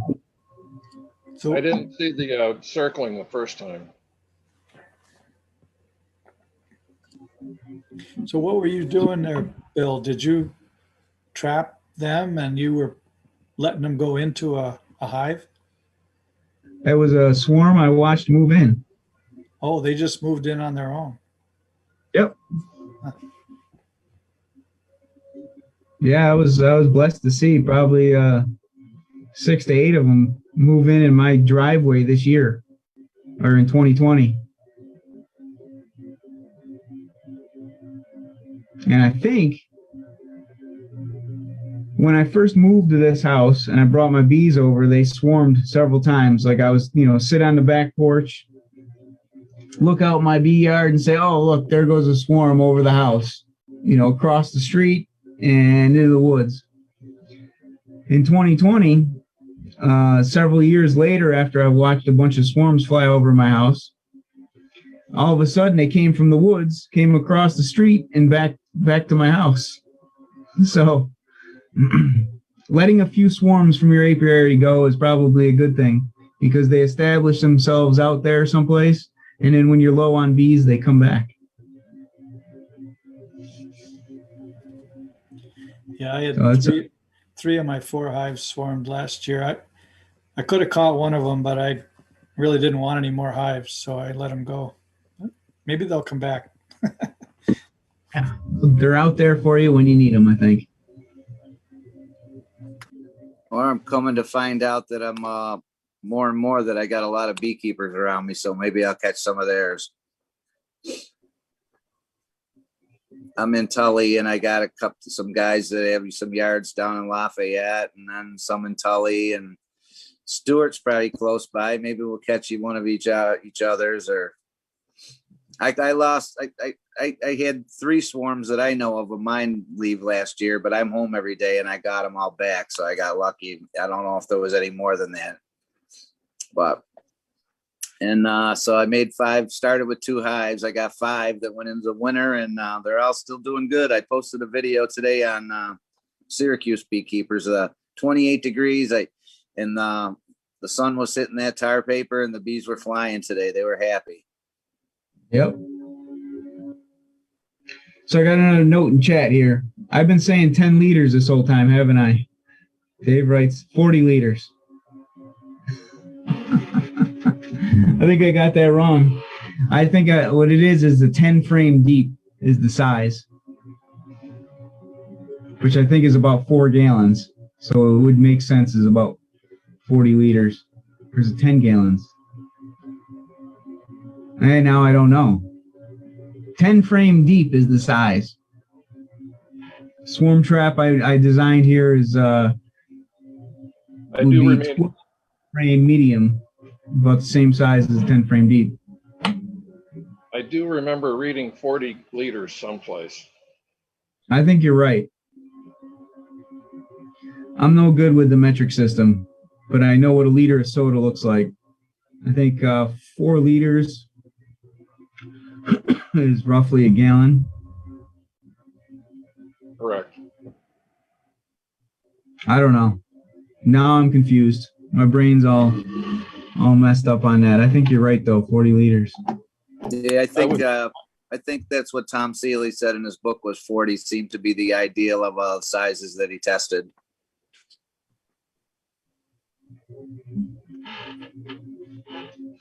So hopefully nobody wrote down 10 liters. Hopefully they all wrote down 10 frame box, 10 frame deep. Yeah, I did write down 10 liters, but I'm going to change that right now. Now you can talk. Sorry. Go ahead. All the research out there you're going to see, they all say the same thing.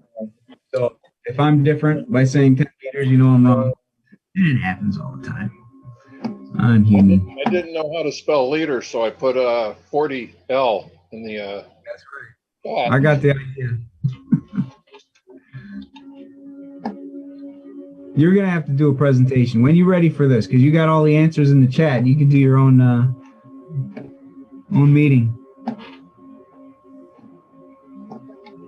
Yes, the Mid York is having their B classes on April 3rd, and I'm doing a presentation. I'm doing the presentation on anatomy of a beehive. That'd be great. I'm doing something too. I forget what.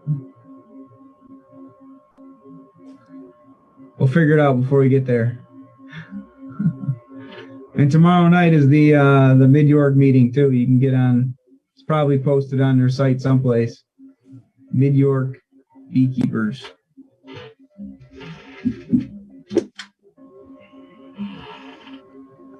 If anybody's interested, on Wednesday night, I saw it on one of the bee sites today. Virginia what's their Beekeepers Association? Wednesday night at 7:00 is going to be doing a swarm trap seminar also. In case anybody wanted to hear it again, or maybe hear something different, or who knows, just to put it out there. Ah, I've got that. Well, no, it's not. I've got Freebies Bait Hive for Profit and Pleasure talk given by David Evans through eventbrite.co.uk. So this might be a, I have it down as 2:00. So it's this, what I've got is a European version of that on Wednesday. I got to apologize. This, I've always been interested in observation hives, and that's what it's going to be about. Wednesday night at 7 p.m. Virginia State Beekeepers Association on observation hives. Yeah, that would be cool. The Zoom meetings that are out there now is awesome. I got to start this when COVID first hit, and I was doing it every week. Then all of a sudden, after a month or two of it, other people started doing it. Now, if you pay attention, you can go to a meeting every night. Bill, are you going to do a session on making splits this spring?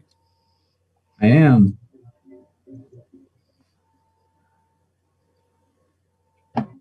Bill, at the Bee Club, at the beginners, you're doing setting up your first beehive.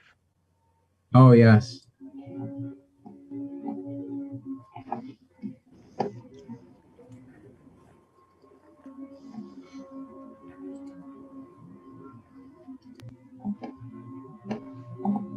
All right, here's my Google Maps back again. If you go to CNY Beekeeper School, CNYBeekeeperschool.com.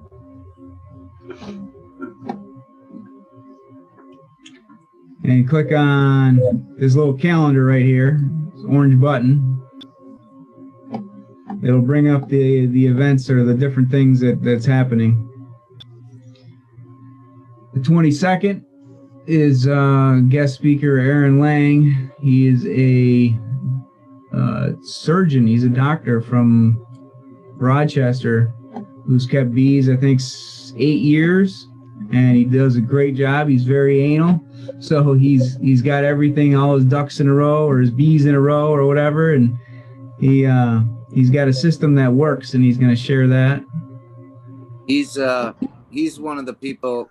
Oops, not working. He's one of the people. Oh, I didn't go green on me. I didn't see. He's one of the person that made a comment the other day that I read that has a yard in Lafayette somewhere around me too. So maybe I'll catch some of his bees too. Could be. Maybe not though, because he does everything. He's on top of everything in his bee yard. Right. But he is a big part of the Syracuse Beekeepers Facebook group. Yeah, I read a lot of stuff that he posts. April 12th is splitting. Not necessarily for swarm suppression, but just to talk about splitting. Because when we come out of winter here and hit spring, if we've had losses and we want to make up and have more hives, splitting's the way to go, along with trapping bees. I have a question for anybody that might be able to answer this. I put the frames with the 1/2-inch hardware cloth that I made up on top of my hives with paper and sugar on top of them, and burlap on top of that. And one of my hives in particular, I don't know why, it's the only one that did it out of 5.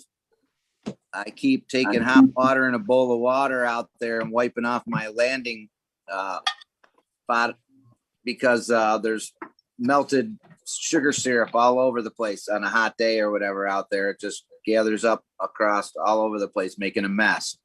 Anybody ever come across that, have that issue?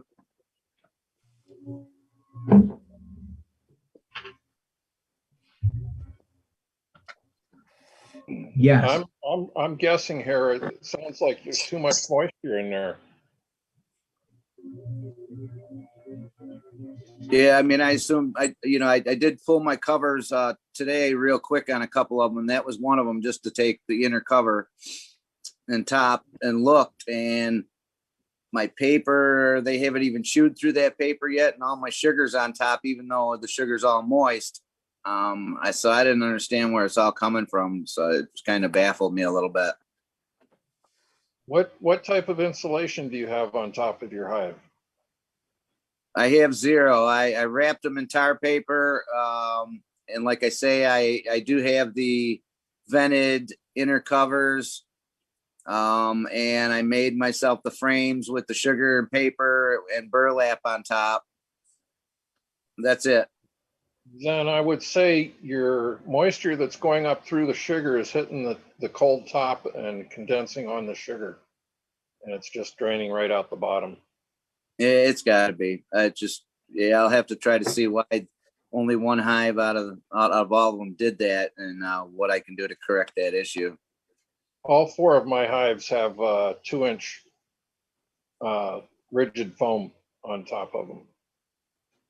I was gonna do that, but I didn't. Knock on wood, so far my hives are all alive. I've stethoscope them, and I've got a cam, and I can just hear them anyways. I mean, winter's not over yet either, but so I was hoping I did things right, but I'm sure I can do things differently too. My understanding is you're also doing something right by having the sugar up there to help catch the moisture. Right. That was one of my reasonings of putting it there, besides the fact if they ran out of honey, that they'd have something to fall back on also. Yeah. You can tilt the hive in the back, and then that way some of the water will drop down through the front instead of just drizzling on the bees. I have them all actually. They're always tilted year round, but I even tilted them more going into winter. Okay. But thank you though. That's strange. Maybe there's another option. Maybe you got mice.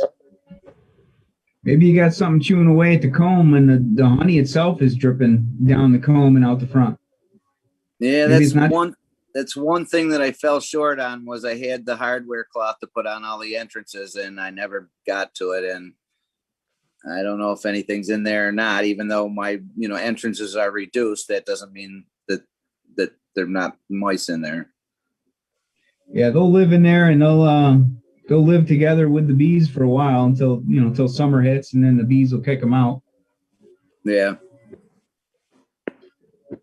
Wednesday, take the reducers off and put your hardware cloth on there.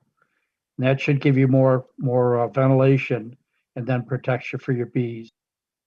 Okay. Then I'll be locking the mice in there now. That's what I was just thinking. Is that if you do have mice, you might lock them in. Max. That's Has anybody tough. I go out there all the time with a little scraper that I made up and go inside my entrances, and clean off the snow if there's any. And then I'll go in there and scrape the bottom boards off of any dead bees inside and scrape them out. And I'm bringing out some hive beetles coming out of there occasionally.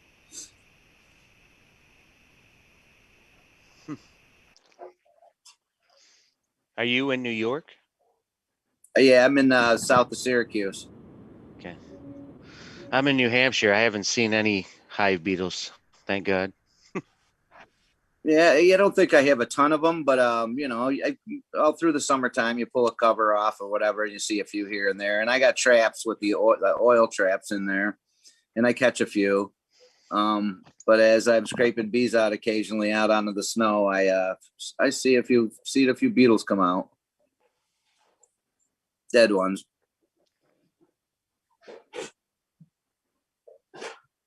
I'm not a fan of those oil traps. I end up spilling oil all over my bees every time I pull one of those out.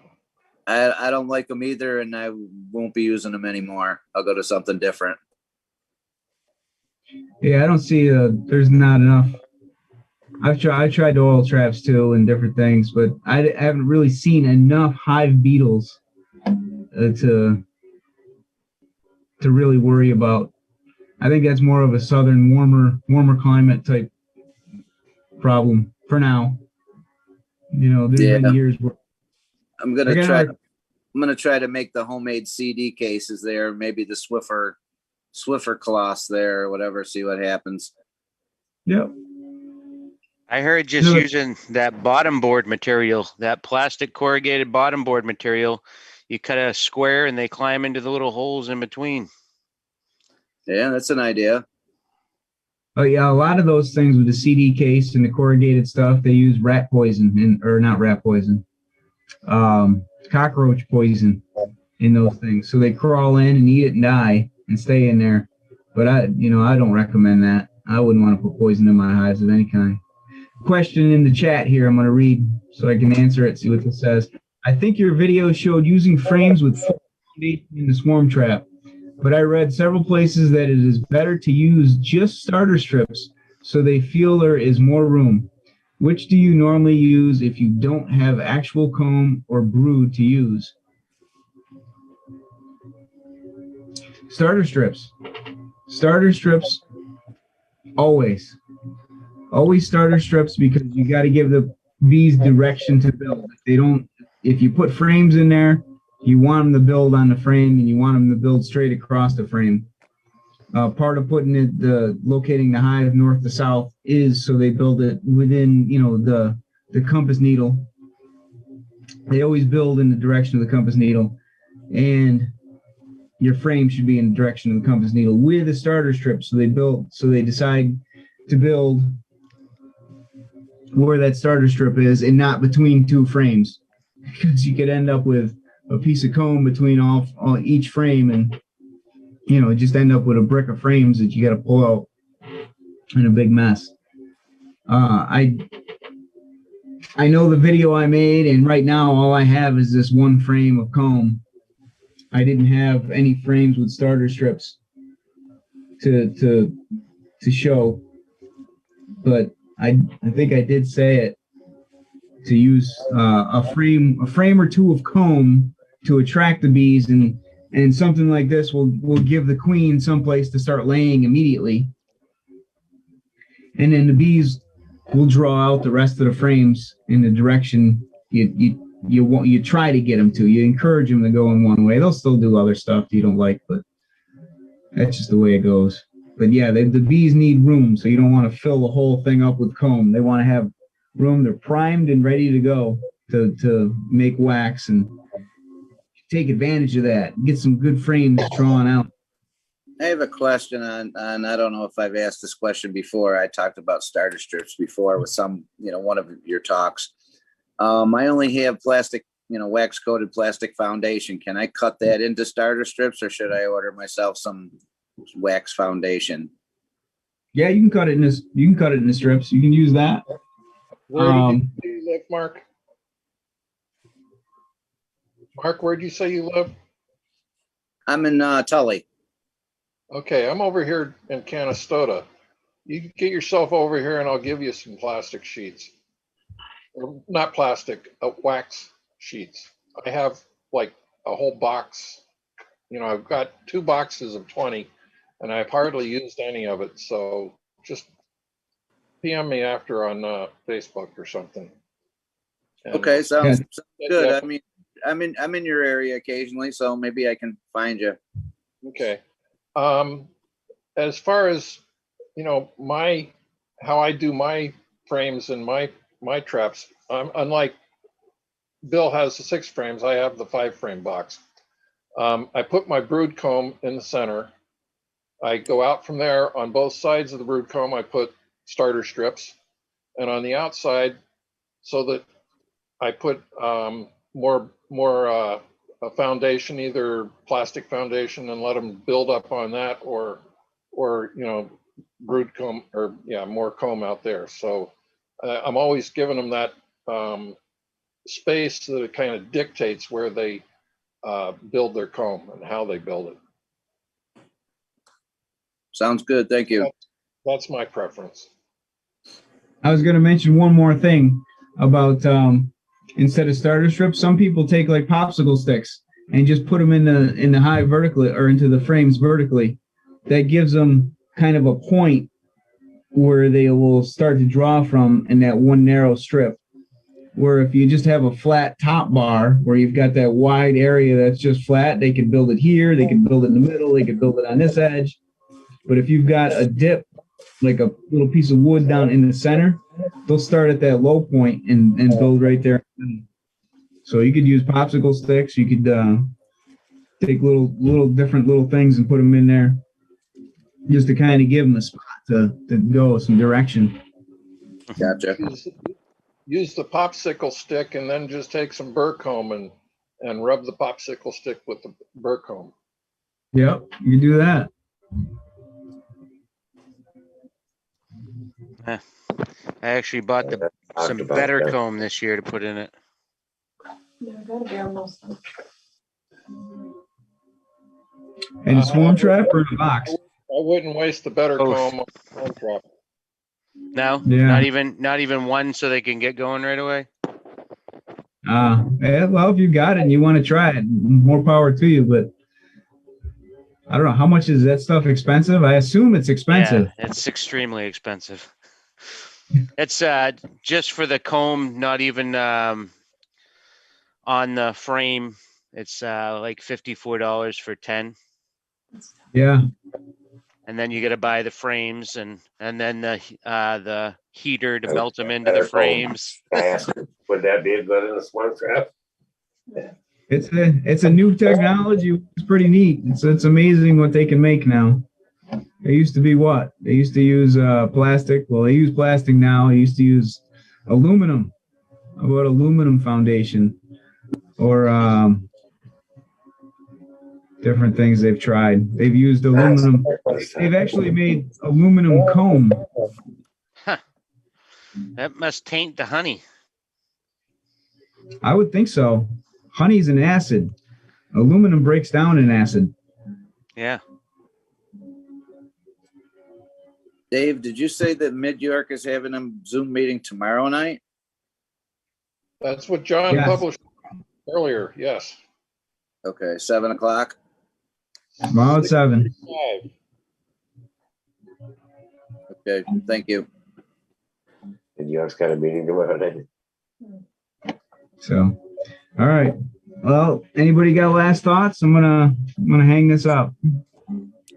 No, thank you. Appreciate everything, as always. Well, good night. Yeah. Good night. Thank you. Glad everybody's here.